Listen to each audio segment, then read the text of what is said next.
चाहता था। ये दिन मुझे फ्रीक बोल रहा था क्योंकि मेरे एंजाइटी की प्रॉब्लम था। Freak, psycho, I mean honestly it's disgusting, really disgusting. उस रात जब उसने मारा मैं शॉक थी। मैं सोच रही थी इसका ना लीव द माउथ, लेकिन उसने फिर ऐसे मारा मुझे फेस में। उस वक्त मैं बहुत शॉक थी कि किसी ने मुझे मारा। And I just like I'm going to get upset now because I'm now actually seeing it in my head. उस वक्त मैं बहुत शौक में थी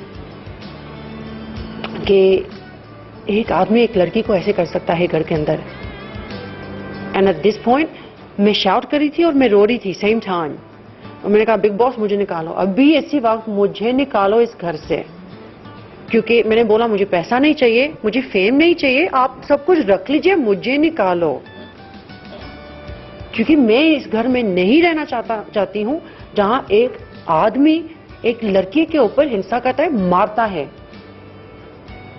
और मेरी समझ में नहीं आती कि उसी वक्त उसको क्यों नहीं निकाला। I don't understand. जब एंडी का एग्जाम्पल हुआ, जो उसको पुश किया, 2 मर्द थे, कुशाल और एंडी का जो हाँ, उस दौरान सलमान बीच में आए थे, उन्होंने एक सपोर्ट भी किया था। बट आपको कहीं ना कहीं उम्मीद थी कि सलमान आएंगे और कुछ कहेंगे अरमान को, आपके फेवर में जाएगा बात, लेकिन ऐसा कुछ होते हुए हमें भी दिखाई नहीं दिया। जस्ट एक 1 सेंटेंस उन्होंने कहा कि अरमान को और आपके लिए। लेकिन आपको लगता है सोफी की जो स्टैंड लेना चाहिए था स्ट्रांगली आपके लिए, आपके फेवर में, वो कहीं ना कहीं बहुत ज्यादा मिसिंग था। घर वालों ने भी उतना स्टैंड नहीं लिया आपके फेवर में।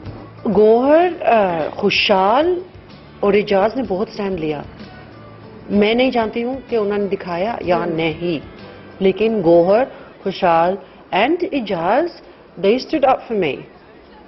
एंडी, तनीषा, संग्राम, हाँ, वो 3 गाड़ी में ही रहे। उन्होंने देखा कि क्या क्या हो रहा था। इनफैक्ट तनीषा हंस रही थी। वो कैप्टेंसी के लिए वो भी देख सकते थे कि एक लड़की को किसी ने मारा। दिस अगर इंसानियत आप छोड़ते हो उस घर में, जो आपको सिर्फ एक कंपटीशन जीतना है, मैं उस show I didn't want to be there. तो बिग बॉस के घर से बाहर हो चुके हैं सोफिया हयात हमारे शो में। फिलहाल इतना ही। लगातार खबरों के लिए आप देखते रहिए न्यूज एक्सप्रेस।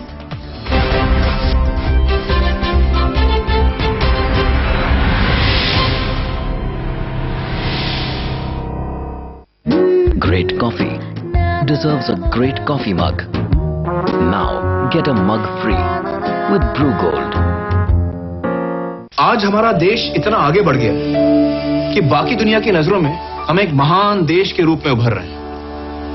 लेकिन उनका एक और नजरिया भी है हमारी तरफ। आइए उसे देखें।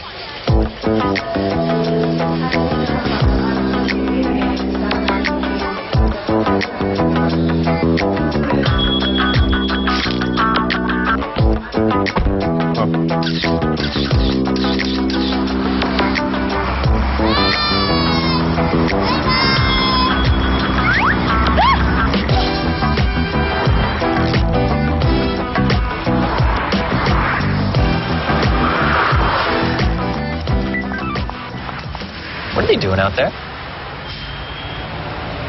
जाने अनजाने कहीं आप भी दुनिया के सामने अपने देश की ऐसी तस्वीर तो नहीं रखते।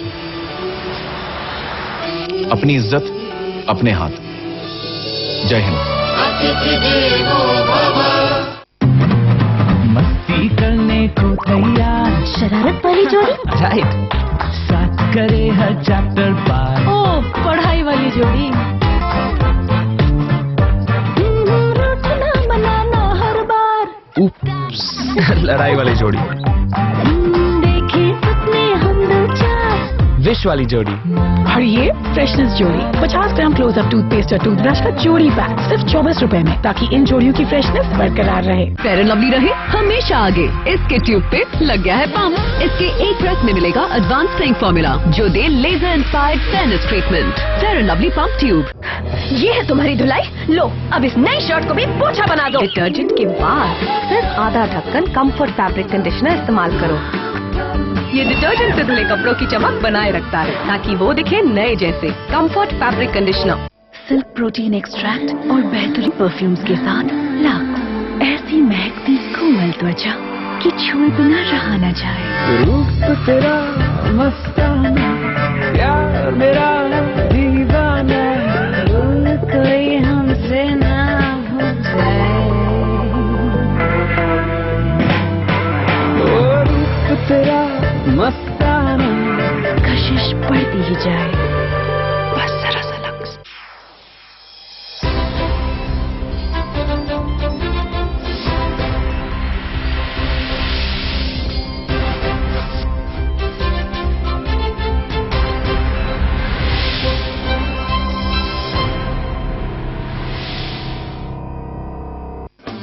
हेडलाइंस के सह प्रायोजक हैं Rapidex English speaking course. Mohini चाय, मोहिनी पियो, खुल के जिया। मिजोरम की 40 सीटों पर मतगणना जारी। 6 सीट पर कांग्रेस को मिली जीत, 8 पर बढ़त तो एमएनएफ को 2 सीट पर मिली बढ़त।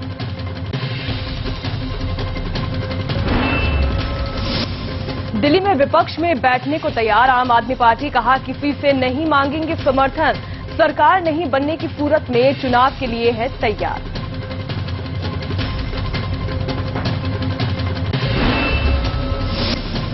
आम आदमी पार्टी ने ठुकराया किरण बेदी का प्रस्ताव, कहा बीजेपी और आपकी मध्यस्थता की नहीं है जरूरत। शाम 5:30 बजे विधायक दल की बैठक।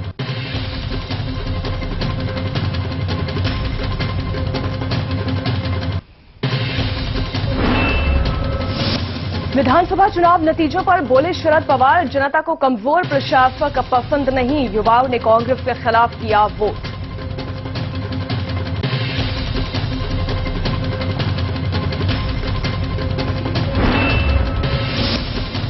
चार राज्यों के चुनावी नतीजों के बाद बोले अन्ना, कहा देश को भ्रष्टाचार से निजात दिलाना जरूरी, जन लोकपाल के लिए फिर करूंगा अनशन। मध्य प्रदेश में हैट्रिक के बाद शिवराज ने राज्यपाल से की मुलाकात, तीसरी बार सरकार बनाने की कवायद हुई शुरू।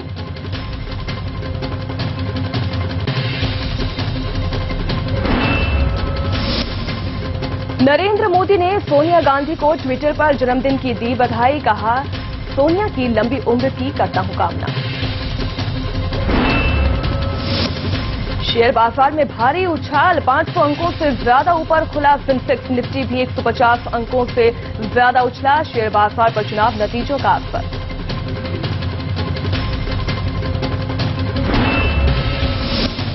नोएडा एक्सप्रेसवे पर महामाया फ्लाईओवर के पास मारुति वैन को वर्ना कार ने मारी टक्कर, हादसे में एक महिला की मौत, 12 घायल। और बिहार के सारण में करणपुर गांव के पास 2 बसों में टक्कर में 8 की मौत, कई की हालत गंभीर। पुलिस और एम्बुलेंस की लेट लतीफी पर गुस्साए लोगों का हंगामा।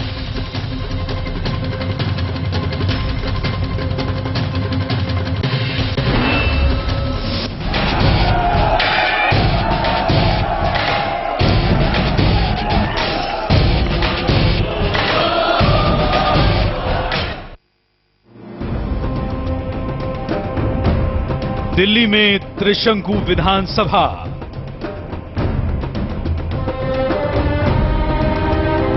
नई सरकार पर सस्पेंस,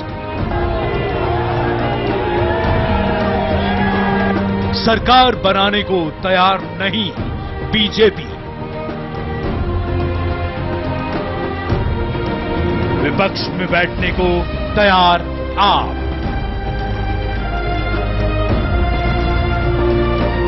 सरकार बनाने पर फंसा पेच,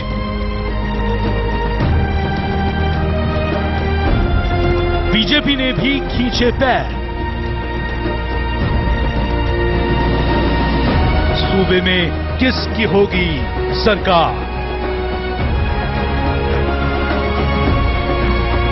दिल्ली में राजनीति का नया रंग।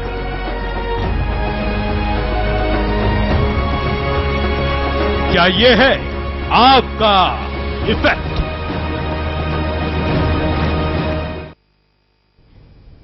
नमस्कार, आप देख रहे हैं न्यूज एक्सप्रेस और आपके साथ मैं हूं मीनाक्षी जोशी। चुनाव के बाद सियासी दल सरकार बनाने के लिए हर जोड़ तोड़ की नीति अपनाते हैं, लेकिन दिल्ली में इस बार कोई पार्टी सरकार बनने के लिए तैयार नहीं है।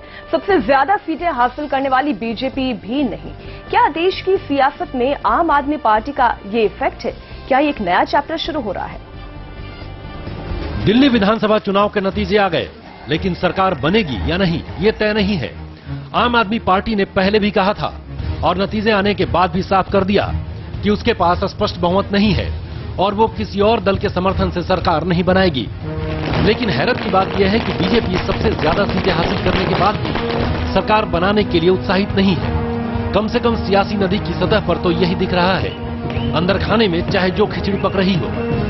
आम आदमी पार्टी ने पहले दिन से दिल्ली में कहा था कि हम इस जोड़ तोड़ की राजनीति में नहीं हैं। हम न किसी से समर्थन लेंगे न किसी को समर्थन देंगे। देश की सियासत में अनोखा मौका है जब चुनाव में जीत हासिल करने वाली सबसे बड़ी पार्टी सरकार बनाने के लिए तैयार नहीं है। कांग्रेस तो करारी हार के बाद केवल समर्थन देने की हालत में ही रह गई है, लेकिन बिना किसी पार्टी की पहल के वो भी ऐसा कुछ नहीं कह रही और बीजेपी तोड़फोड़ के जरिए सरकार बनाने का जोखिम उठाने को तैयार नहीं है। सवाल ये है कि क्या ये देश की राजनीति में नया मोड़ है? क्या भारतीय राजनीति में आम आदमी पार्टी की सियासत का असर दिखाई देने लगा है? विप्लव अवस्थी, न्यूज एक्सप्रेस, दिल्ली। अब आइए एक नजर डालते हैं उन समीकरणों पर जिनके जरिए दिल्ली में सरकार बनाई जा सकती है।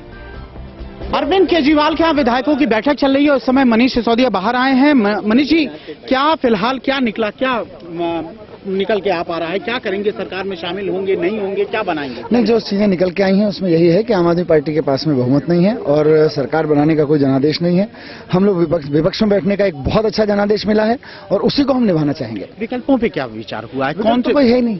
विकल्प कांग्रेस नहीं हो सकती। विकल्प कांग्रेस और बीजेपी जिस तरह की राजनीति करते हैं उसी का तो हमने विकल्प देने की बात कही है। अगर बीजेपी के विधायक बाहर से आपको समर्थन देते हैं तब क्या सरकार में आप आ सकते हैं? नहीं, हमने पहले ही मना किया अगर जो मैंडेट निश्चित रूप से आपको सरकार बनाने का मैंडेट नहीं मिला है, लेकिन आपने एक जनता से बड़े वादे किए हैं बिजली को लेकर, पानी को लेकर, निश्चित रूप से उनकी उम्मीदें होंगी। क्या आप चाहते हैं कि दिल्ली की जनता एक बार फिर से चुनाव में जाए? हमारे तमाम वादों के बाद दिल्ली के वोटर्स ने जो हमें मैंडेट दिया है हमें वही स्वीकार करना है। क्या दोबारा चुनाव हो सकता है? संभव है?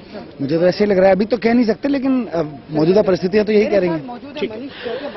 ये मनीष सिसोदिया थे जिनका साफ तौर पर कहना था कि चुनाव हो सकता है, संभव हो सकता है। और जहां तक बीजेपी और कांग्रेस का सवाल है, वो ना तो किसी से समर्थन लेंगे और ना देंगे। कैमरामैन मुख्तार के साथ विप्लव अवस्थी, न्यूज एक्सप्रेस, गाजियाबाद। तो अभी आपने सुना आम आदमी पार्टी के नेता मनीष सिसोदिया को। पड़पड़गंज विधानसभा सीट से उन्होंने अपना चुनाव तो जीत लिया है, लेकिन अब बड़ा संकट इस वक्त दिल्ली की जनता के सामने ये है कि आखिरकार सरकार किसकी बनेगी।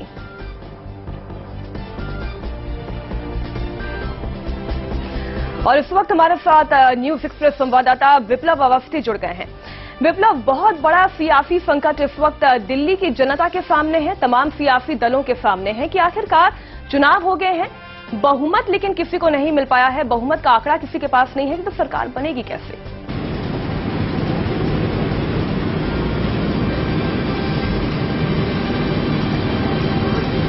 विप्लव, क्या आपको मेरी आवाज मिल रही है? जी मीनाक्षी, बोले अपना जी सवाल दोहराएं। जी विप्लव, बहुत बड़ा सियासी संकट इस वक्त दिल्ली की जनता के सामने है, क्योंकि दिल खोलकर वोट इस बार दिल्ली की जनता ने दिया, लेकिन बहुमत का आंकड़ा किसी के पास नहीं है कि वो सरकार बना सके। देखिए, जहां तक आम आदमी पार्टी की बात करें, साफ तौर पर आम आदमी पार्टी पहले से इंकार करती रही है कि अगर हमें मैंडेट नहीं मिलेगा तो हम सरकार में नहीं जाएंगे, लेकिन अब उसके साथ दोहरी तरह से एक फायदा उसको मिल रहा है। नंबर 1, बीजेपी को पूरी तरह से मैंडेट नहीं मिला है, 32 सीटें मिली हैं 36 के लिए, यानी कि 4 पायदान अभी और चलना है, यानी कि 4 विधायकों का समर्थन और लेना है। बीजेपी साफ तौर पर कह रही है कि हम सरकार बनाने को उतारू नहीं है, यानी कि साफ तौर पर अगर कम से कम 4 विधायकों की उन्हें जरूरत होगी जो टूट के कहीं से भी आए और उनके साथ मिलकर सरकार बनाए।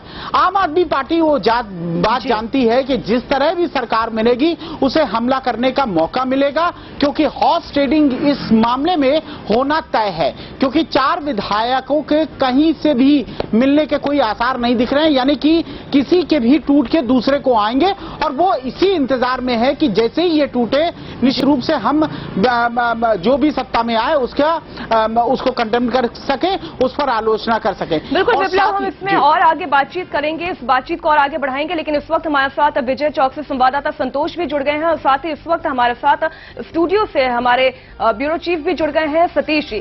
सतीश जी आपके पास आना चाहेंगे, लेकिन उससे पहले हम बात करेंगे यहाँ संतोष से। संतोष, हॉर्स ट्रेडिंग की अब पूरी संभावना नजर आ रही है, क्योंकि कोई अपने आप से टूटकर जाने के लिए तैयार नहीं है, यानी जोड़ तोड़ की राजनीति शुरू होगी।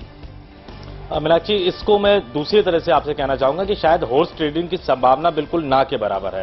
इस देश के इतिहास में शायद ये पहली बार होने जा रहा है, जिसका क्रेडिट हमें आम आदमी पार्टी को देना होगा। इससे पहले हमने देखा है कि बीजेपी के अटल बिहारी वाजपेयी 161 सांसदों के बल पे सरकार बनाने को तैयार हो गए थे, जबकि उनको पता था कि किसी भी सूरत में 200 से ज्यादा सांसदों का समर्थन उनको नहीं मिलना है। इसी बीजेपी ने यूपी में कल्याण सिंह को सीएम बनाया था, तमाम राजनीतिक दलों को तोड़फोड़ करते हुए। झारखंड में ऐसा किया था, और सेम वही कांग्रेस है जिसने सिर्फ कुछ सांसदों वाले चौधरी चरण सिंह को प्रधानमंत्री बना दिया था, कुछ सांसदों वाले चंद्रशेखर को प्रधानमंत्री बना दिया था। लेकिन इस बार वो बीजेपी नंबर 1 पार्टी होने के बाद भी सरकार बनाने की पहल नहीं कर रही है। इस बार वो कांग्रेस सबसे पीछे होने के बाद भी समर्थन देने की बात तो कर रही है, लेकिन कंडीशन लगा रही है कि अगर आम आदमी पार्टी हमसे समर्थन मांगे तो हम सपोर्ट करेंगे। तो शायद ये देश की राजनीति में पहली बार हो रहा है कि तमाम जो दल है नंबर 1, नंबर 2 और जो बुरी तरह से हारे हैं, नंबर 1 और नंबर 2 दोनों ही ये कह रहे हैं कि जनता ने मैंडेट नहीं दिया है, हम विपक्ष में बैठेंगे। यानी इस बार जोड़ तोड़ की राजनीति दिल्ली में नहीं होने जा रही है। दोनों ही इस वक्त पार्टियां ये कह रही हैं कि वो विपक्ष में बैठने के लिए तैयार हैं।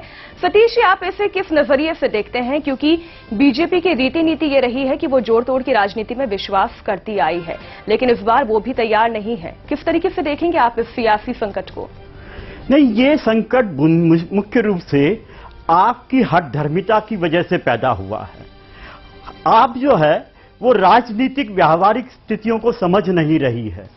देखिए, एक बात बहुत साफ है, कईयों बार ऐसा होता है कि जो है जिसे आप जनादेश कहते हैं वो खंडित होता है, और ऐसे समय पर जो है कई दलों को मिलकर जो है सरकार बनानी होती है। पर ये जो आप पार्टी है ये छुआछूत का खेल खेल रही है। उसका मानना यह है कि वो सिर्फ ईमानदार हैं, बाकी सारी पार्टियां बेईमान हैं। लेकिन सतीश जी, इसी के दम पर तो उन्होंने चुनाव लड़ा था और यही उनकी यूएसपी भी है, क्योंकि अगर वही अपने यूएसपी होगी पर जनता ने नहीं मानी, जनता ने उन्हें अगर बहुमत नहीं दिया तो आज का युग तो गठबंधन की राजनीति का युग है, उसमें गठबंधन करने ही पड़ते हैं। और कितनी ही विरोधी पार्टियां हो, उन्हें आखिरकार सरकार बनाने के लिए साथ में आना पड़ता है। दरअसल आप जिस तरह की जिद कर रही है, मैं उसके बारे में एक बात कहना चाहता हूं कि मान लीजिए दोबारा चुनाव हुए और दोबारा फिर खंडित जनादेश आया करोड़ों रुपए फूकने के बाद में, तो क्या होगा? तो फिर आप क्या करेगी? तब तो उसे गठबंधन करने के लिए मजबूर होना ही पड़ेगा। लेकिन ये हठधर्मिता सिर्फ आपकी ही तो नहीं है, ये हठधर्मिता तो इस वक्त बीजेपी भी अपना रही है। हर्षवर्धन, देखिए, हाँ, मैं ये कह रहा हूं कि पहले उन्होंने ये कहा, पर अभी तो मेरा मानना यह है कि भाजपा और कांग्रेस को मिलकर भी सरकार बनाने के लिए कोशिश करनी। बिल्कुल, भाजपा और कांग्रेस कैसे मिलकर सरकार बनाएगी? सतीश जी, हम इस बात को और आगे बढ़ाएंगे। माफ कीजिएगा, यहाँ पर आपको थोड़ी देर के लिए रोकना चाहेंगे, वक्त एक छोटे से ब्रेक का है। लेकिन बहुत बड़ा सियासी संकट ये है कि अगर दोबारा चुनावों में जाती है दिल्ली की जनता, तो क्या फिर पूर्ण बहुमत किसी पार्टी को मिल पाएगा और फिर क्या कोई पार्टी यहाँ पर अपनी सरकार बना पाएगी? वक्त एक छोटे से ब्रेक का, होंगे फौरन हाजिर। तमाम गेस्ट हमारे साथ जुड़े हुए हैं।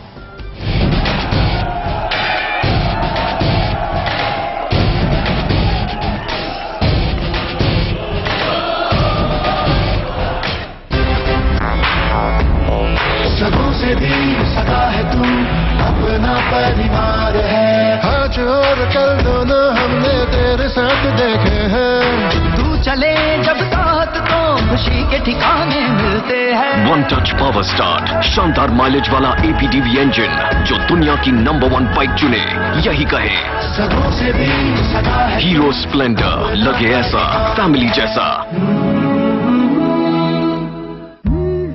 Great coffee deserves a great coffee mug. Now get a mug free with Brew Gold. Haircut? Yes, ma'am. No, won't be late. 10 a.m. tomorrow. Okay, bye. All appointments done, sweetie? Ji ma'am.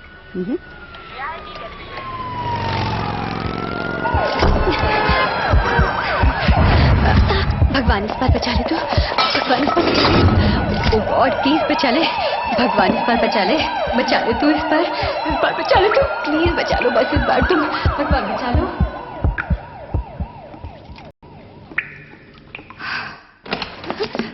Madam, इतना डरने से तो अच्छा है आप अपना service tax भर दीजिए। इससे पहले कि एक सायरन से भी आपको डर लगने लगे, सर्विस टैक्स VCES के चलते भरिए अपना सर्विस टैक्स।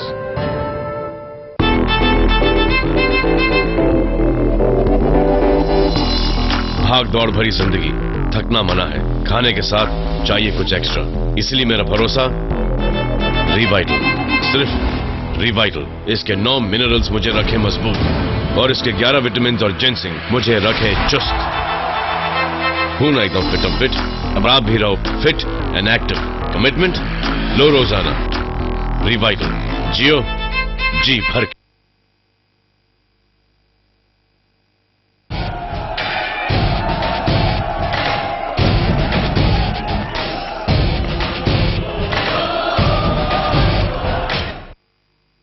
ब्रेक के बाद एक बार फिर आपका स्वागत है। पूर्व IPS किरण बेदी ने कहा कि दिल्ली विधानसभा के दोबारा चुनाव से पहले एक बार बीजेपी और आम आदमी पार्टी को मिलकर सरकार बनानी चाहिए, क्योंकि दोनों ही पार्टियों के मुद्दे समान हैं। Well, you have a hung parliament, you go back to elections. But before you do that, I'm just saying the onus is on both the parties. Because it's a split verdict, it's an onus on both the parties to find a common ground to govern. If they can't find a common ground, well, they go back for re-elections. But at least an effort should be made to find a common ground on Bijli, Pani, security, governance, Lokayukta, so many things. What if you have a common ground? Which means the voters of the BJP and the voters of AAP both get twice over.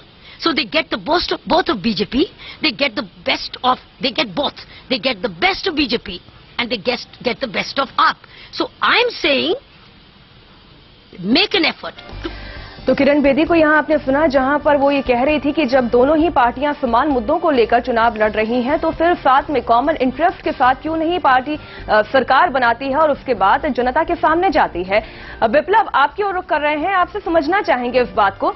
इस वक्त पूरी दिल्ली की जनता इस ओर देख रही है कि सरकार किसकी बनेगी, क्योंकि वो अपनी पूर्ण बहुमत के साथ सामने आई थी और उन्होंने वोट किया था, और इस बार लेकिन किसी की भी सरकार बनती नहीं नजर आ रही है। इस वक्त क्या लग रहा है कि क्या आम आदमी पार्टी और साथ ही बीजेपी को इस बारे में साथ बैठ के कॉमन इंटरेस्ट पर चर्चा नहीं करनी चाहिए? देखिए, आम आदमी पार्टी की अगर बात करें तो वो शुरुआत से ही बीजेपी और कांग्रेस के अगेंस्ट में राजनीति करते आई है। आम आदमी पार्टी सीधे तौर पर आरोप लगाती थी कि जिस तरह भ्रष्टाचार जहां कांग्रेस ने किया, उतना ही भ्रष्टाचार बीजेपी ने किया। ये जो बात लगातार कही जा रही है कि आम आदमी पार्टी की हट धर्मिता है, मैं इसे हट धर्मिता नहीं कहूंगा। पार्टी की अपनी एक आइडियोलॉजी है, पार्टी के अपना एक बेस है, और उसी बेस को लेकर वो जब पहली बार दिल्ली के चुनाव में उतरी है और इसके बाद 27 सीटें लेके आई है, इससे साफ तौर पर मतलब है कि कहीं ना कहीं जनता ने उन्हें चुना है। मैंडेट पूरा नहीं दिया है, सरकार बनाने का मैंडेट नहीं दिया है, लेकिन उन्हें 27 सीटें देके। बिल्कुल बिल्कुल विप्लव, यहाँ आपको थोड़ी देर के लिए रोकना चाहेंगे। एक बड़ी खबर इस वक्त आ रही है, विजय चौक पर छात्रों ने प्रदर्शन किया है। संसद भवन की ओर बढ़ रहे छात्रों को पुलिस ने रोका है। यूपीएससी में नियमों के बदलाव को लेकर छात्रों ने विजय चौक पर ये प्रदर्शन किया। संसद भवन की ओर बढ़ रहे थे ये तमाम प्रदर्शनकारी छात्र, लेकिन उन्हें पुलिस ने रोक दिया है और इस दौरान पुलिस से छात्रों की हाथापाई भी हुई है। इस वक्त की बड़ी खबर, संसद भवन की ओर बढ़ रहे छात्रों को पुलिस ने रोका है। यूपीएससी परीक्षा में नियमों के बदलाव को लेकर ये छात्र प्रदर्शनरत हैं और प्रदर्शन कर रहे छात्रों को पुलिस ने रोक दिया है और इस दौरान हाथापाई भी हुई है छात्रों के बीच में, पुलिस के बीच में। तस्वीरें इस पूरे हंगामे की इस वक्त आपके सामने रख रहे हैं।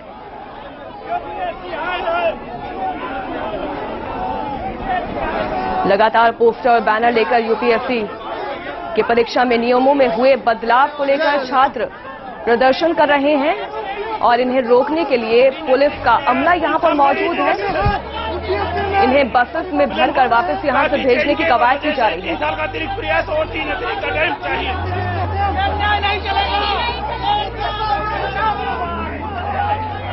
तो छात्रों को पुलिस की वैन में बैठाकर, पुलिस बस में बैठाकर वापस यहां से रवाना किया जा रहा है और हंगामे की तस्वीरें आपके सामने रखी, जहां छात्रों और पुलिस के बीच में झड़प हुई है। यूपीएससी की परीक्षा में नियमों में हुए बदलाव को लेकर ये छात्र प्रदर्शन कर रहे थे और छात्रों का यहां पर मजमा लगा हुआ है। संसद भवन के मुख्य द्वार के पास पहुंच गए और ये गेट में दिखाना चाहूंगा, कैमरामैन को कहूंगा, ये संसद भवन का मुख्य द्वार है जहां से सारे नेता और सब जाते हैं अंदर और ये छात्र यहां पे मुख्य द्वार पे पहुंच गए हैं। सुरक्षा की ऐसी चूक, जिस संसद भवन की सुरक्षा के लिए इतने इंतजाम किए जाते हैं, उस संसद भवन के मुख्य द्वार तक, ये संसद भवन का मुख्य द्वार है, यहां तक ये छात्र पहुंच चुके हैं और आप देखिए कि किस तरह से ये छात्र यहां पे पहुंचे हैं, मांग कर रहे हैं कि भेदभाव स्वीकार नहीं होगा। क्या हाय हाय हाय हाय क्या सर, हमारी मांग है कि हम पहले हुआ है, जो बदलाव हुआ है उसे वापस किया जाए और हिंदी माध्यम वाले लड़कों के साथ किसी प्रकार का भेदभाव नहीं किया जाए और परिवर्तन हुए हैं तो छात्रों को और समय दिया जाए ताकि वो फिर से अपनी परीक्षा की तैयारी कर सके। तो साफ तौर से यूपीएससी ने जो फैसला किया है उसके खिलाफ ये छात्र यहाँ पे पहुंचे हैं और इनकी मांग है कि हिंदी भाषा में परीक्षा देने वाले छात्रों के साथ कोई भेदभाव न किया जाए और इसी मांग के साथ ये छात्र इस वक्त यहाँ पे पहुंचे हैं, ठीक संसद भवन के बाहर। आप देख सकते हैं कि अभूतपूर्व स्थिति है, यहाँ पे सुरक्षा के इतने इंतजाम होने के बावजूद ये लोग मुख्य द्वार तक, संसद भवन के मुख्य द्वार तक पहुंच चुके हैं और इसे सुरक्षा की बहुत बड़ी चूक माना जा सकता है कि जिस तरह से ये देखिए, ये छात्र है, इनका कहना है कि 1979 के तर्ज पर 3 वर्ष और 3 प्रयास का जो नियम है उसको रखा जाए। क्या हिंदी मीडियम में पढ़ना कोई गुनाह है? उसका जवाब, ये जो यूपीएससी के जो फैसले हुए हैं उनके खिलाफ इन छात्रों, डीपी अग्रवाल यूपीएससी के जो चेयरमैन हैं डीपी अग्रवाल, उनके खिलाफ इनका विरोध है और यहाँ पे पहुंचे हैं कि हिंदी माध्यम से पढ़ना क्या कोई गुनाह है। आप देख सकते हैं कि संसद भवन के मुख्य द्वार तक ये लोग पहुंचे हैं और बार बार मैं कह रहा हूँ, सुरक्षा का ऐसे इंतजाम होने के बावजूद जो चूक हुई है उसकी जवाबदेही है। संसद चल रहा है। इस वक्त की बड़ी खबर, छात्र और पुलिस के बीच झड़प की तस्वीरें आपने देखी, दिल्ली से आई हैं ये तस्वीरें, जहां पर यूपीएससी में नियमों के बदलाव को लेकर छात्रों ने जबरदस्त हंगामा किया है। यूपीएससी कमीशन के चेयरमैन डीपी अग्रवाल से जवाब मांगते हुए ये तमाम छात्र नजर आ रहे हैं और सवाल उठा रहे हैं, क्या हिंदी माध्यम में पढ़ना गुनाह है? पुराने नियमों को फिर से बहाल करने की बात की जा रही है। नियमों में किसी बदलाव को वो स्वीकार करने के लिए तैयार नहीं है और इसी के चलते ये तमाम छात्र विजय चौक पर प्रदर्शन कर रहे हैं।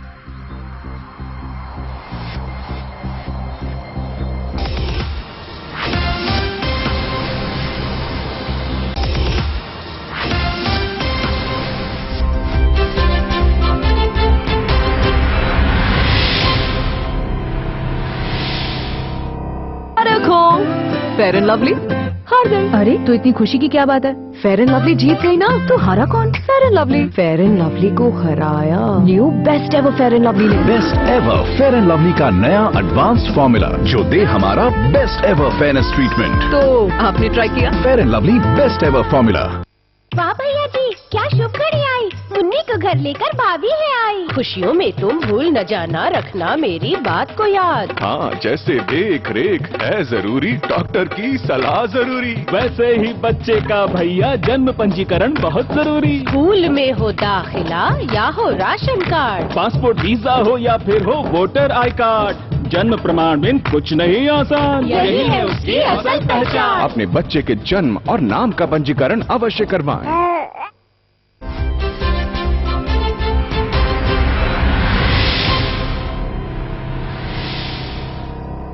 इस वक्त भी ये छात्र संसद भवन के बाहर है। पुलिस और छात्र पुलिस यहाँ से हटाने की कोशिश कर रही है छात्रों को। आप देख सकते हैं कि किस तरह से पुलिस जो है यहाँ पे जो सुरक्षा बल है वो लगातार हटाने की कोशिश कर रहे हैं। और अब से कुछ देर पहले देखिए जो पुलिस लगातार छात्रों को गिरफ्तार करते यहाँ से निकालने की कोशिश कर रही है और लगातार झड़प हो रही है। तो छात्रों और पुलिस के बीच में यहाँ झड़प हो रही है और कोशिश ये की जा रही है कि किसी तरह से संसद भवन के सामने से इनको हटाया जाए।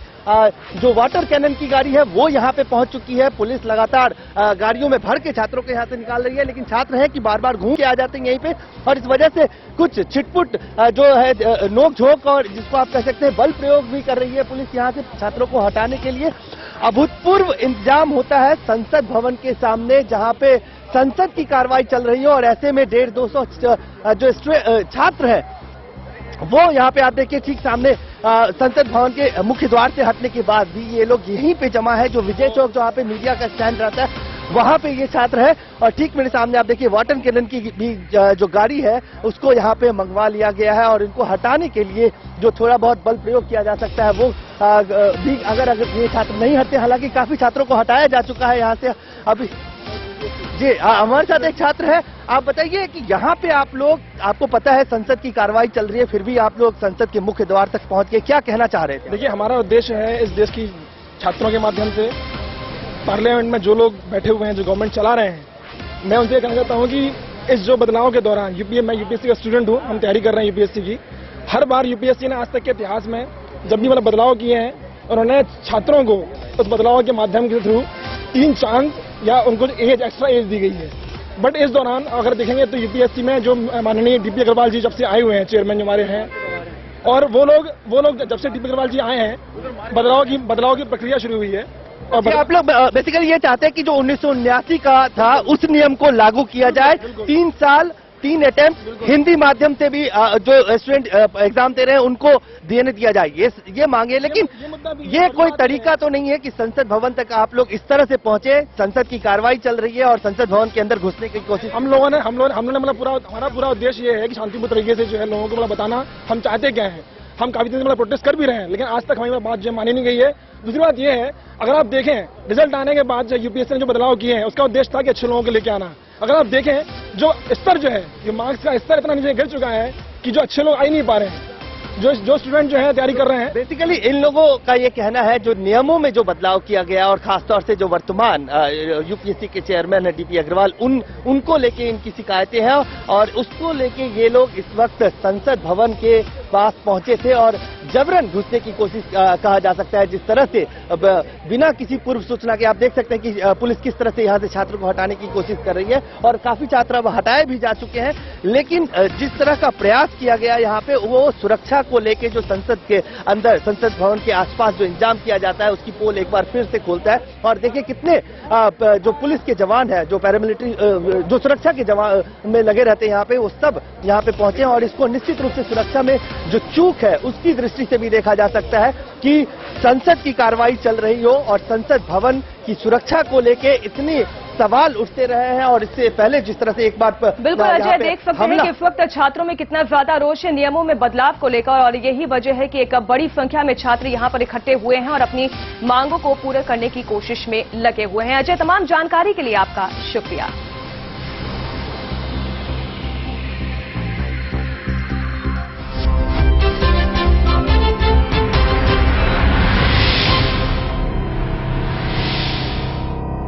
सिल्क प्रोटीन एक्सट्रैक्ट और बेहतरीन परफ्यूम्स के साथ लाख ऐसी महकती कोमल त्वचा कि छुए बिना रहा न जाए। रूप तेरा मस्ताना, प्यार मेरा दीवाना, कोई हमसे ना हो जाए। ओ रूप तेरा मस्ताना, कशिश बढ़ती ही जाए। मुझे बवासीर है, खून भी आता है, लेकिन ऑपरेशन से डरता हूँ। वैद ऋषि का अर्श कल्पलू कैप्सूल और ट्यूब, 3 दिन 3 ही खुराक, 01125532553। अच्छा। Great coffee deserves a great coffee mug. Now get a mug free with Brew Gold. मुबारक हो फेयर एंड लवली हार गई। अरे तो इतनी खुशी की क्या बात है? फेयर एंड लवली जीत गई ना, तो हारा कौन? Fair and lovely. Fair and lovely को हराया new best ever fair and lovely ने। Best ever fair and lovely का नया एडवांस्ड फॉर्मूला जो दे हमारा बेस्ट एवर फेयरनेस ट्रीटमेंट। तो आपने ट्राई किया? Fair and lovely best ever formula. Great coffee deserves a great coffee mug. Now get a mug free with Brew Gold.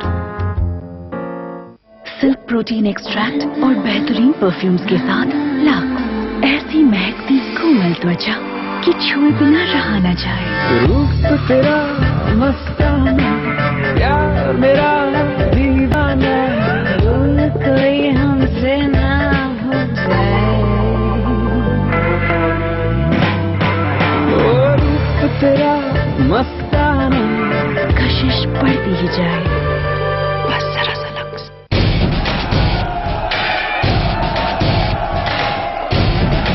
जीत के बाद अरविंद केजरीवाल का सबसे पहला इंटरव्यू देखिए निशांत चतुर्वेदी के साथ। फेयर एंड लवली रहे हमेशा आगे, इसके ट्यूब पे लग गया है पंप। इसके एक प्रेस में मिलेगा एडवांस स्ट्रेंथ फॉर्मूला जो दे laser inspired fairness treatment. Fair and lovely pump tube. अब पाइए 3 ब्रीज साबुन के साथ 1 ब्रीज साबुन फ्री।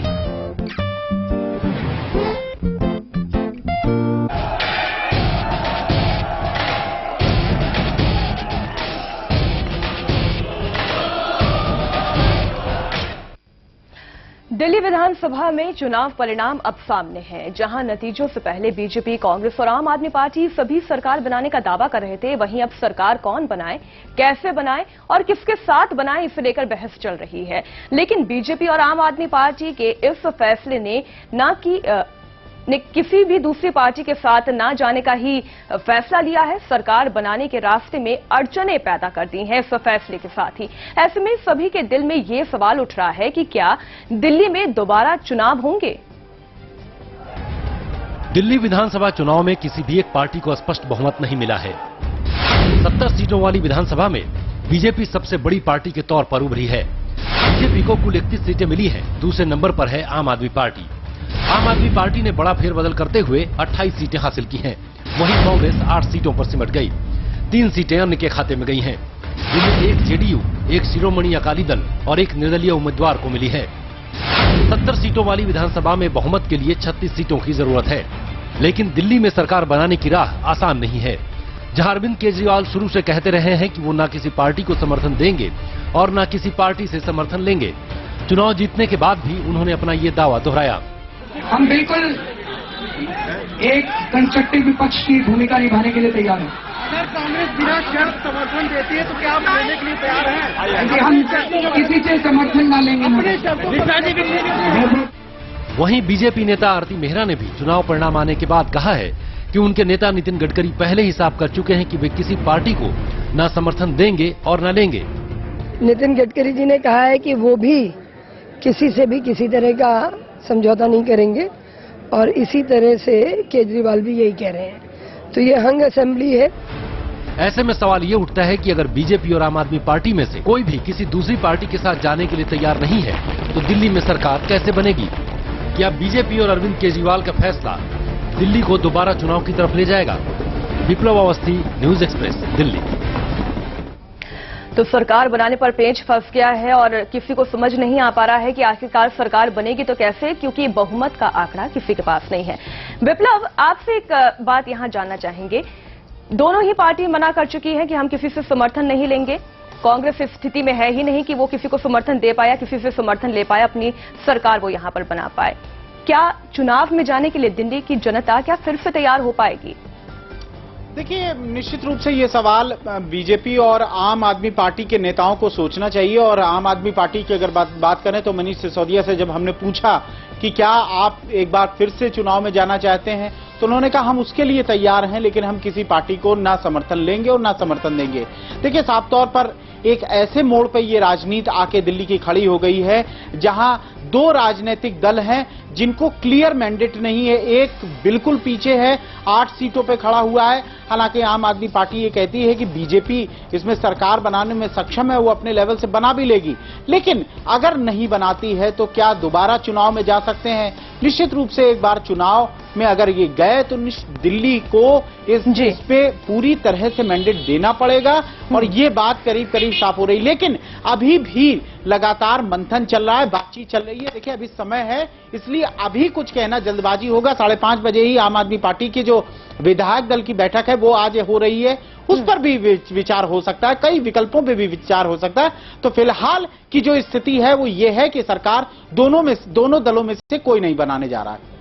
सतीश जी, आपसे इस बात का जवाब चाहेंगे कि क्या दिल्ली की जनता चुनावों के लिए फिर से तैयार हो पाएगी, या इस वक्त दिल्ली की जनता जो ये देख रही है कि वोट देने के बावजूद बहुमत किसी को वो नहीं दे पाई है, क्या नई राजनीति की शुरुआत नहीं हो रही है यहाँ पर? नहीं, कोई नई राजनीति नहीं है। दरअसल सब जगह लोकतंत्रों में ये होता है कि अगर खंडित जनादेश है तो राजनीतिक दल आपस में मिलकर नई सरकार बनाने की कोशिश करते हैं। अगर वो कोशिश नहीं कर रहे हैं तो ये कहना पड़ेगा कि ये उनकी राजनीतिक हठधर्मिता है, चाहे वो भाजपा हो चाहे वो आप हो। दरअसल बार बार चुनाव कराए नहीं जा सकते।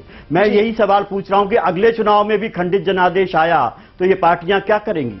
क्या आपस में हाथ नहीं मिलाएंगी? देखिए ये तो जमाना ही गठबंधन का जमाना है। इस गठबंधन के जमाने में 20-30 पार्टियों ने मिलकर गठबंधन बनाया है, तो 2 पार्टियों को मिलने में ऐसी क्या दिक्कत है? और मुझे लगता है कि सारे गठबंधन बनते हैं कि एक न्यूनतम कार्यक्रम बन जाता है, एक समान कार्यक्रम बन जाता है और उसके आधार पर सरकार चलती है। एनडीए इसी तरह चली, यूपीए इसी तरह चली। तो जो है इस तरह का एक समान कार्यक्रम जो है बनाने के बारे में सोचना चाहिए। दोबारा चुनाव में जो जाने में बहुत बड़ा संकट है और खतरा है कि दोबारा अगर जनादेश नहीं मिला तो फिर क्या करेंगे? संतोष, क्या आप भी ये मानते हैं और क्या दिल्ली की जनता भी ये मानती है और तमाम राजनीतिक दल भी ये मानते हैं कि फिर से चुनाव में जाने में बहुत बड़ा खतरा है? आम आदमी पार्टी ने भले ही एक बहुत बड़ा इम्पैक्ट, एक बहुत बड़ी रीति नीति के साथ सामने आई है, जहां भ्रष्टाचार को उन्होंने अपनी यूएसपी बनाकर वो ये चुनाव लड़े हैं और बहुत अच्छा आंकड़ा भी उन्होंने हासिल किया है, लेकिन खतरा बहुत बड़ा है अगर फिर से चुनाव में जाती है। देखिए मीनाक्षी, ये सवाल इसको मैं 2 तरीके से यहाँ पे स्पष्ट करना चाहूंगा। हमें ये देखना होगा कि आम आदमी पार्टी राजनीति में कैसे आई थी। आम आदमी पार्टी कोई व्यवहारिक राजनीति के धरातल पर राजनीति करने नहीं उतरी थी। आम आदमी पार्टी ने कई नई चीजें स्थापित की थी। एक एनजीओ चलाने वाला व्यक्ति किस तरह से एक मूवमेंट खड़ा कर देता है इंडिया अगेंस्ट करप्शन, और वो मूवमेंट चलाने वाला व्यक्ति किस तरह से राजनीति में उतरता है और 10 महीने के अंदर इतनी सीटें ले आता है कि तमाम बड़े कद्दावर नेता, सिर्फ कांग्रेस के ही नहीं बल्कि बीजेपी के कई कद्दावर नेता को उसकी पार्टी के अनजाने से, अनाम से उम्मीदवार हरा देते हैं। अगर उस आदमी से हम ये उम्मीद करते हैं कि वो गठबंधन करे तो निश्चित तौर पर दिल्ली की जनता के साथ ये बहुत बड़ा धोखा होगा।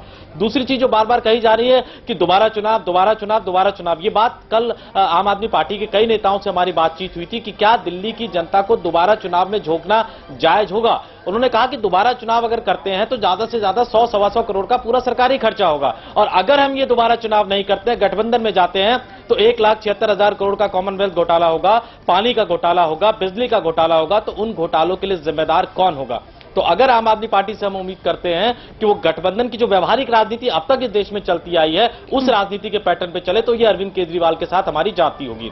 दूसरी और सबसे बड़ी बात जो कही जाती है कि गठबंधन की बात कही जाती है, इस देश के इतिहास में कभी भी नंबर 1 और नंबर 2 पार्टी ने गठबंधन करके सरकार नहीं बनाई है। हमें यह चीज समझना होगा। जब भी सरकार बनी है तो नंबर 1 दल ने बनाई है, वो बाकी छोटे दलों के साथ मिलकर बनाई है, या नंबर 2, नंबर 3, नंबर 4 के दलों ने आपस में मिलकर सरकार बनाई है। नंबर 1 और नंबर 2 ने कभी भी एक साथ मिलकर सरकार नहीं बनाई है। दिल्ली की स्थिति यह है कि नंबर 1 बीजेपी है, नंबर 2 आम आदमी पार्टी है, और जो तीसरा सबसे बड़ा धरा है वो कांग्रेस है। और कांग्रेस के साथ जाकर अरविंद केजरीवाल राजनीतिक आत्महत्या नहीं करने जा रहे हैं, ये बात भी बिल्कुल तय है। और एक सबसे बड़ी बात कि आखिर ये पार्टियां सरकार बनाने की पहल क्यों नहीं कर रही है मीनाक्षी? तो सबसे बड़ी बात है कि 3 महीने बाद लोकसभा चुनाव होने हैं। दोनों ही पार्टियों का लक्ष्य बड़ा है। बीजेपी नरेंद्र मोदी को प्रधानमंत्री बनाना चाहती है, अगर अभी जोर तोड़ से वो सरकार बनाती है तो इनका खामियाजा लोकसभा चुनाव में भुगतना पड़ेगा। और आम आदमी पार्टी ने भी अपना लक्ष्य बहुत बड़ा तय कर लिया है। इस बात का जवाब मैं सतीश जी से यहां पर लेना चाहूंगी। 3 महीने के बाद लोकसभा चुनाव होने हैं, तो क्या अब कांग्रेस और बीजेपी मिलकर विधानसभा का ये जो है पूरा जोड़ तोड़ गणित बैठाएगी और उसके बाद चुनावों में जाएगी? क्या मुंह लेकर जा पाएगी? मुझे लगता है कि कुछ समय के लिए राष्ट्रपति शासन लगेगा, उसके अलावा तो कोई चारा नहीं है अगर ये लोग आपस में नहीं करते हैं। पर मुझे लगता है कि ये छुआछूत की राजनीति छोड़ देनी चाहिए।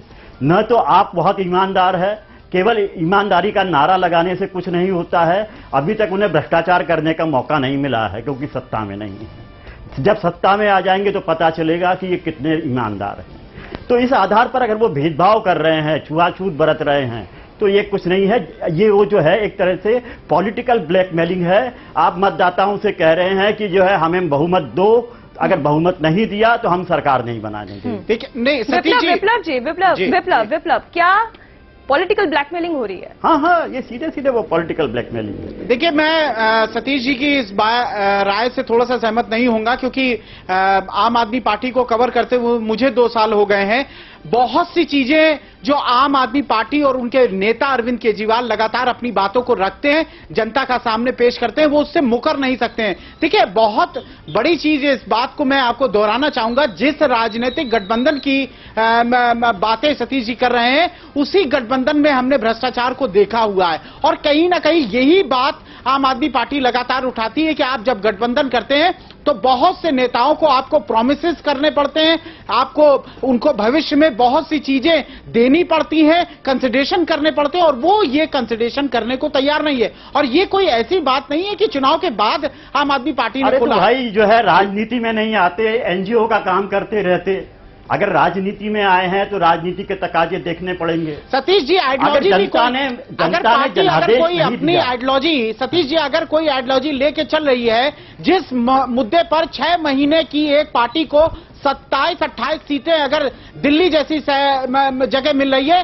तो यानी कि उसकी आइडियोलॉजी, उसके घोषणा पत्र, उसके चुनावी विजन को कहीं ना कहीं जनता ने स्वीकारा है। नहीं, पर जनता ने उसे बहुमत नहीं दिया। सतीश जी, आपको ये भी नहीं भूलना चाहिए कि यहाँ पर शीला दीक्षित तक को हरा दिया है। नहीं, हरा, इससे क्या होता है? देखिए, जनता ने सबको जो है एक खंडित जनादेश दिया है। आपको जो है उसे पूरा जनादेश जो है गठबंधन के जरिए बना सकते हैं, और ये हमेशा होता रहा है। मान लीजिए पहले नंबर की पार्टी और दूसरे नंबर की पार्टी में गठबंधन नहीं हुआ अभी तक, लेकिन बहुमत भी तो आगे नहीं मिला है ना? क्यों नहीं होगा ऐसा? लेकिन सतीश जी, बहुमत भी तो नहीं मिला है किसी भी पार्टी को। हाँ, तो भाई तो वो आपस में मिलकर बहुमत गठबंधन करके बहुमत बना सकते हैं। क्यों मतदाताओं को बार बार परेशान कर रहे हैं? विप्लव, क्या मतदाताओं को परेशान किया जा रहा है? सतीश जी का पॉइंट यहाँ पर यह है कि पॉलिटिकल ब्लैकमेलिंग हो रही है, मतदाताओं को परेशान किया जा रहा है। अगर इसके बाद चुनाव में भी जाती है दिल्ली की जनता, करोड़ों पैसा लगने के बाद भी अगर बहुमत किसी को नहीं मिलता है, तो फिर क्या होगा? देखिए, एक महत्वपूर्ण बात मैं इसमें यहां ये उठाना चाहूंगा। एक देश का एक संवैधानिक ढांचा है, उस संवैधानिक ढांचे के मुताबिक किसी भी विधानसभा में जितनी सीटें होती हैं, उसके आधे में आपको बहुमत सिद्ध करना होता है। ये एक कानूनी प्रक्रिया है। कानूनी प्रक्रिया में नया बदलाव करने की अब जरूरत है। जहां इस स्थिति में जब आ जाए कि कोई सरकार नहीं बना रहा है, तो जनता को इस बात को समझना पड़ेगा कि वो किसी भी पार्टी को चुने, क्लियर मैंडेट दे। देखिए, यही राजनीति में बदलाव है। समाज एक धुरी पे नहीं चलता है। जब नियम कायदे बनाए गए थे, वो कोई आज का नियम कायदा नहीं है, बहुत सालों का बना हुआ है कि अगर किसी को राजनीतिक दल को चुनाव में आना है, तो विधानसभा में जितनी सीटें उसकी आधे से आपको ज्यादा लेके आनी है। ये एक नियम है। निश्चित रूप से जो राजनीतिक नए बदलाव आएंगे, ये जनता को भी समझना पड़ेगा कि अगर उन्हें अपनी सरकार चुननी है तो एक व्यक्ति को चुने और उसको क्लियर मैंडेट दें। ये तो लगातार बातें की जा रही हैं। जहां तक आपका सवाल है, वो इस राजनीतिक धारा पे चलने को तैयार नहीं है। इसलिए विकल्प निश्चित रूप से अगर चुनाव होता है तो वो उसके लिए फेस करने को तैयार है। संतोष, इसका जवाब आपसे कि क्या दिल्ली की जनता को यह समझ में आ गया है, दें तो पूर्ण बहुमत दें और इस तरीके की बिखरी हुई कम से कम मैंडेट ना सामने आए? देखिए, बिल्कुल लोकतंत्र में एक बहुत ही पुरानी कहावत कही जाती है कि जिस तरह एक नई दिशा यहाँ पर संतोष। बिल्कुल मीनाक्षी, लोकतंत्र में एक बड़ी पुरानी कहावत ये कही जाती है कि जिस तरह की जनता होती है, उन्हें उसी तरह के नेता मिलते हैं। दिल्ली में इस तरह की चीजें आज तक देखने को नहीं मिली थी। पहली बार एक तरह से खंडित जनादेश आया है, हंग असेंबली आया है, और निश्चित तौर पर अगर दोबारा चुनाव की नौबत आती है तो राजनीतिक विश्लेषक ये मान के चल रहे हैं कि शायद दिल्ली की जनता दोबारा ऐसा नहीं करेगी। या तो वो बीजेपी को मैंडेट जाएगा या वो आम आदमी पार्टी को मैंडेट जाएगा मीनाक्षी। और हमें इतिहास भी देखना होगा कि ऐसी एक घटना बिहार में हुई थी जब किसी को बहुमत नहीं मिला था, नीतीश और लालू में, और जो चाबी चाबी थी वो रामविलास पासवान के पास थी। उन्होंने किसी को सपोर्ट नहीं किया। दोबारा चुनाव हुए, विधानसभा भंग होकर दोबारा चुनाव हुए और नीतीश और बीजेपी के गठबंधन को बहुमत मिला था। तो शायद वही स्थिति है और व्यवहारिक राजनीतिक तकाजा भी ये हो गया है, क्योंकि अब देखिए परिस्थितियां बहुत भिन्न है। अगर मान लीजिए बीजेपी और आम आदमी पार्टी मिल जाती है, बीजेपी खड़ी होकर कहेगी कि हमने 30% बिजली का बिल कम करने का वादा किया था, अरविंद केजरीवाल खड़े होंगे नहीं हमने तो 50% कहा था, 50% करिए। जैसे ही हर्षवर्धन सीएम आवास में शिफ्ट होंगे, अरविंद केजरीवाल खड़े होंगे नहीं कोई सरकारी बंगला नहीं लेना, कोई सरकारी गाड़ी नहीं लेनी। तो ये गठबंधन नहीं हो सकता। कई तरह की व्यवहारिक मुश्किलें इसमें है और इन व्यवहारिक मुश्किलों को शायद अब समझना होगा और दिल्ली के मतदाताओं को भी अगर अगला चुनाव होता है तो वो ये समझ पाएंगे कि नहीं अभी हमें किसी को देना है तो पूर्ण जनादेश देना होगा, चाहे वो बीजेपी हो चाहे वो आप हो, चाहे वो आम आदमी पार्टी हो चाहे वो बीजेपी हो। दिल्ली की जनता ये समझ गई है शायद कि अब अगर वोटिंग में जाती है दिल्ली की जनता तो पूर्ण बहुमत देना होगा, पूरा मैंडेट किसी एक पार्टी के साथ जाना जरूरी हो जाएगा। आप तमाम लोग हमारे साथ जुड़े रहिए। फिलहाल वक्त एक छोटे से ब्रेक का होंगे, फौरन हाजिर चर्चा जारी है।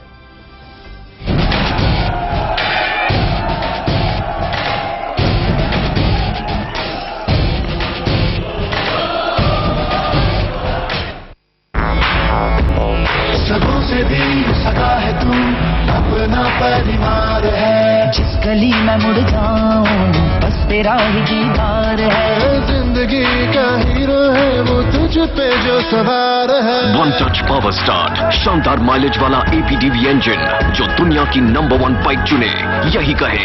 सगों से भी सगा है हीरो स्प्लेंडर, लगे ऐसा फैमिली जैसा।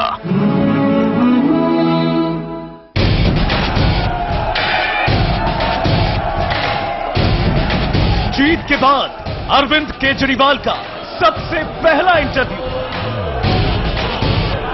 देखिए निशांत चतुर्वेदी के साथ।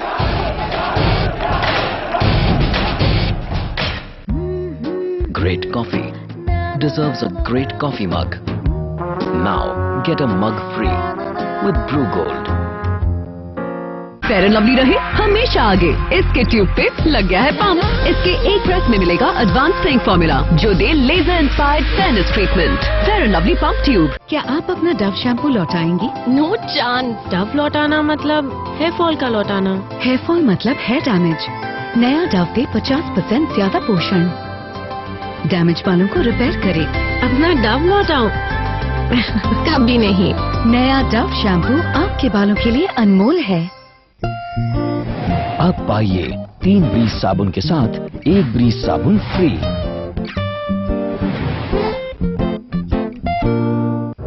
ये है तुम्हारी धुलाई, लो अब इस नई शर्ट को भी पोछा बना दो। डिटर्जेंट के बाद सिर्फ आधा ढक्कन कंफर्ट फैब्रिक कंडीशनर इस्तेमाल करो। ये डिटर्जेंट से धुले कपड़ों की चमक बनाए रखता है ताकि वो दिखे नए जैसे। Comfort fabric conditioner.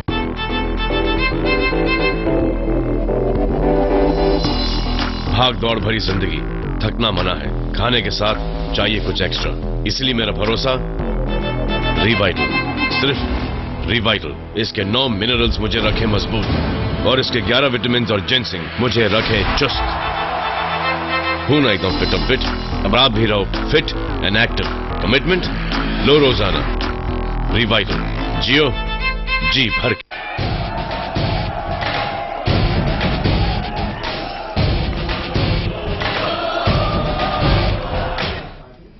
ब्रेक के बाद एक बार फिर आपका स्वागत है। एक नजर अब डालते हैं उन समीकरणों पर जिनके जरिए दिल्ली में सरकार बनाई जा सकती है। दिल्ली में सरकार बनाने के लिए जोड़ तोड़ वाले आंकड़ों पर नजर डालें तो कई समीकरण बनते हैं। 70 सीटों वाली विधानसभा में बहुमत के लिए 36 सीटों की जरूरत है। बीजेपी के पास 31 सीटें हैं। अगर अन्य की 3 सीटें भी मिला ली जाएं, तो वो सरकार बनाने की हालत में नहीं है। वहीं आम आदमी पार्टी की कुल सीटें हैं 28। अगर उसे 3 अन्य विधायकों का समर्थन मिल भी जाए तो उसके पास कुल सीटें होंगी 31, जो बहुमत से 5 कम है। यानी दिल्ली में सरकार बनाने के लिए कांग्रेस, बीजेपी और आप में से किन्हीं 2 का साथ आना जरूरी है। लेकिन कांग्रेस और बीजेपी का साथ आना नामुमकिन है। ऐसे में कांग्रेस या बीजेपी आम आदमी पार्टी के साथ मिलकर सरकार बनाने की हालत में है। अगर बीजेपी और आम आदमी पार्टी मिले तो सरकार बन सकती है। साथ ही कांग्रेस और आम आदमी पार्टी मिलकर भी सरकार बना सकती हैं। लेकिन अभी तक आम आदमी पार्टी और बीजेपी किसी दूसरी पार्टी से समर्थन लेने या देने के लिए तैयार नहीं है। ऐसे में क्या दिल्ली में फिर से चुनाव होंगे? Bureau report, news express. तो विकल्प ये तमाम सामने हैं, लेकिन इन विकल्पों पर आम आदमी पार्टी और बीजेपी भी राय रखने के लिए तैयार नहीं है, साथ आने के लिए तैयार नहीं है। संतोष, आपका रुख कर रहे हैं, क्या अल्पमत की सरकार भी बनाई जा सकती है जैसे नरसिम्हा राव के काल में हुआ था? बिल्कुल मीनाक्षी, इस बात की संभावना कुछ ज्यादा निकल के आ रही है। देखिए 1991 में जब चुनाव हुए थे 250 के आसपास सीटें जो मिली थी कांग्रेस को मिली थी, 272 सीटें नहीं थी, लेकिन उन्होंने प्रधानमंत्री का पदभार संभाला सिंगल लार्जेस्ट पार्टी होने के नाते। और जब भी वोटिंग की नौबत आती थी तो बीजेपी या कोई और दल जो है वो संसद से निकलकर उनको बहुमत दिलवा देते थे, क्योंकि जितने प्रेजेंट होते हैं उनके आधे से एक ज्यादा चाहिए होता है। और जब भी ऐसी कोई नौबत आई तो बाद में उन्होंने जोड़ तोड़ भी किया।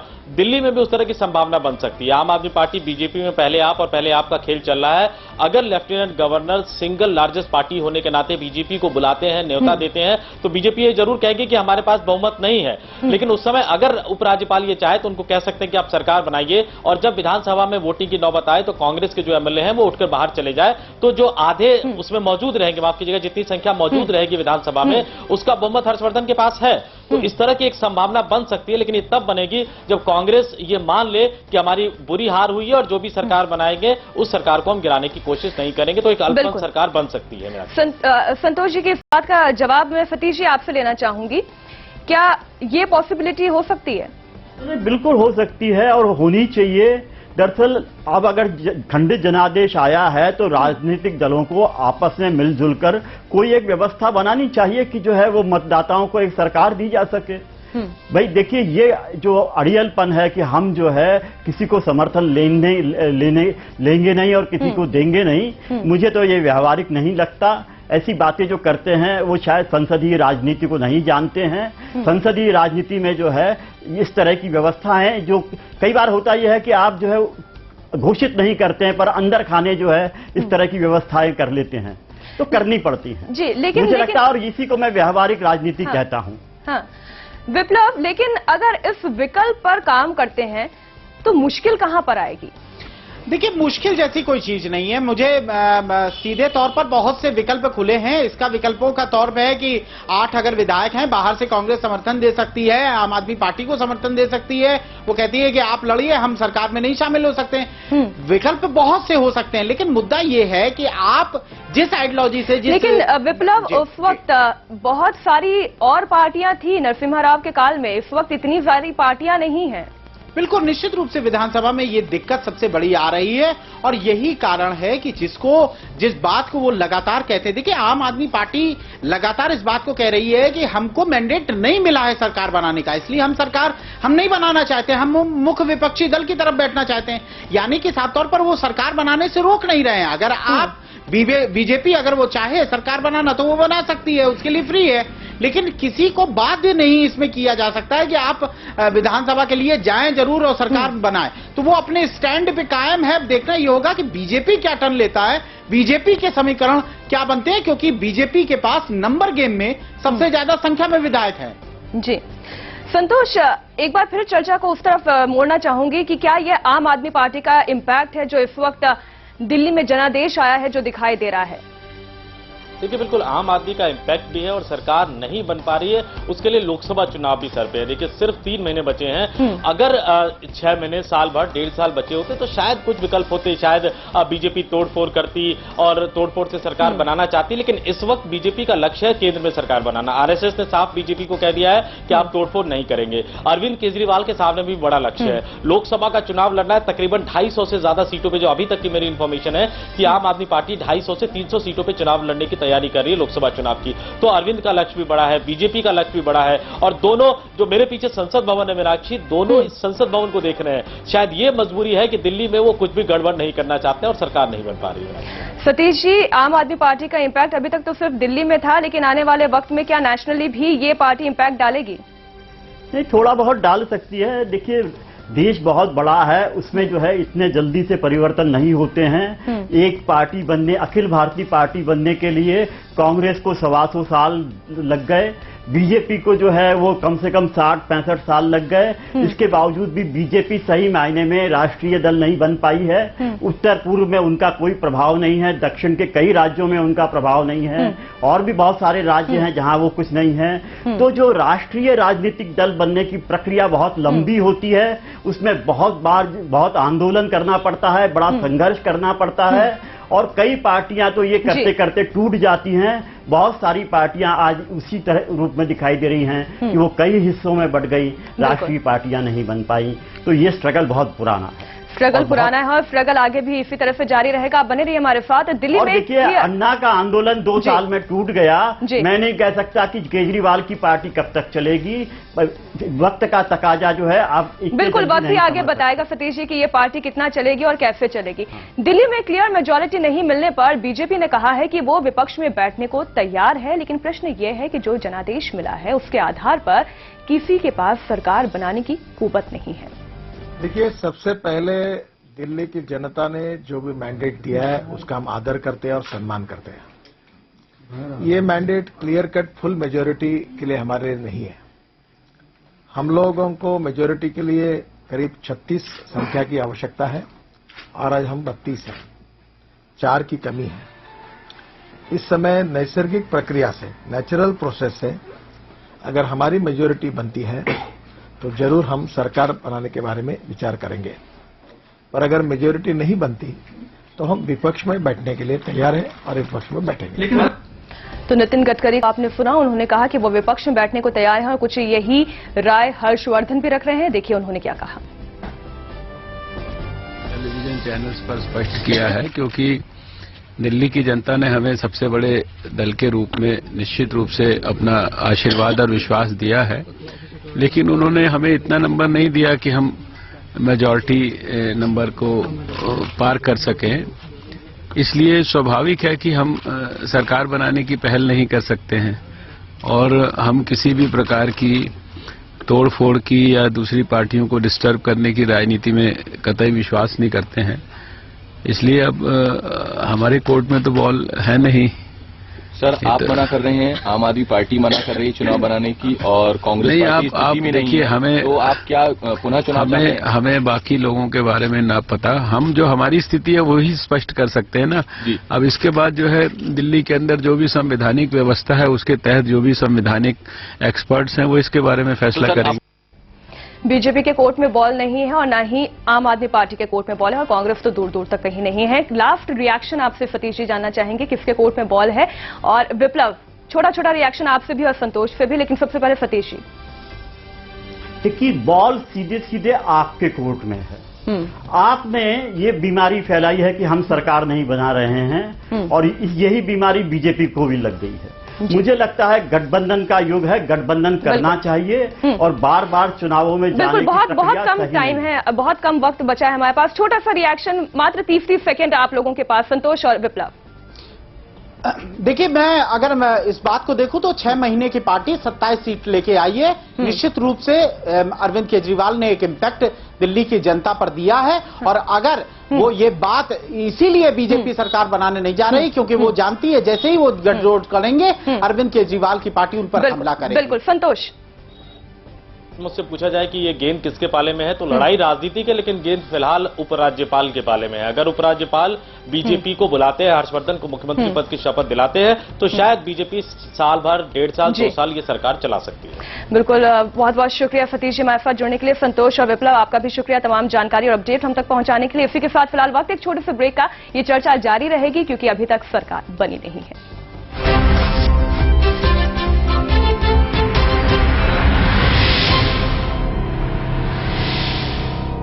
हॉस्टल की पैकिंग हो गई बेटा? बस 1 ट्यूब कम पड़ जाएगा। माँ, जिलेट जेल का 1 ट्यूब महीनों चलता है, क्योंकि 1 बूंद ही आरामदायक शेव के लिए काफी है। 2 रुपए से भी कम में शेव जिलेट जेल के साथ। ये है तुम्हारी धुलाई, लो अब इस नई शर्ट को भी पोछा बना दो। डिटर्जेंट के बाद सिर्फ आधा ढक्कन कंफर्ट फैब्रिक कंडीशनर इस्तेमाल करो।